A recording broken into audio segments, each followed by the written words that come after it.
Hi, my name is Amanda Richardson, and I'm an author for Debunking Addiction at HealthyPlace. And today I just want to talk to you a little bit about some of the stigma that I've faced in sex addiction. So I feel like the worst part of the stigma wasn't even other people's reaction to my sex addiction. It was the assumption on my part that they were going to react a certain way.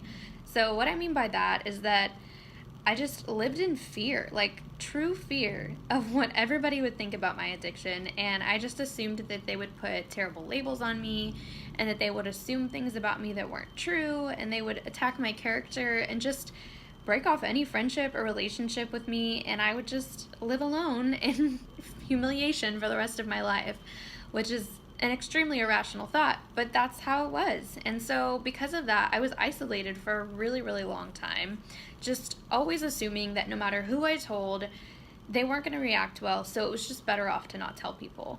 And I think some of that was because I was a female sex addict, because I feel like when you watch TV and movies, like particularly crazy shows like Dateline or CSI or SVU, you see a lot of depictions of sex addiction that are primarily about men, and they're primarily very, very negative and distorted and perverse, and it just led me to believe terrible things about sex addicts. Even though I was one, I still assumed terrible things about them, and I put my own stigma on them.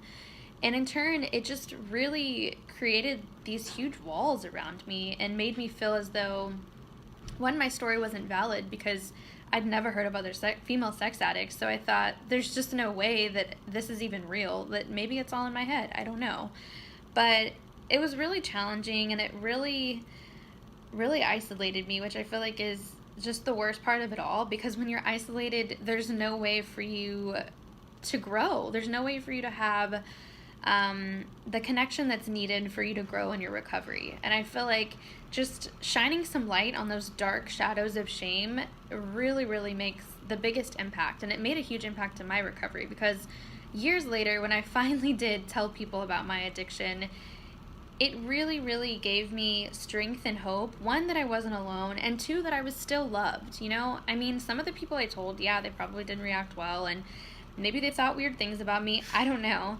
But the people who really mattered, they were the most supportive. And that's from addicts as well as people who don't struggle with addiction. So I just want to encourage other sex addicts that if you also struggle with this, tell someone.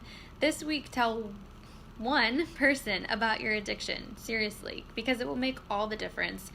It'll remind you that you're not alone, and more than anything, it'll remind you that you are loved and that you're not a terribly flawed, awful person. So yeah, the stigma is still there. It's still a fight. There's still a lack of representation for sure with female sex addicts, but that doesn't have to define you. It doesn't have to define your sex addiction journey. Just power on and try to break through some of that shame. Yeah, have a great day.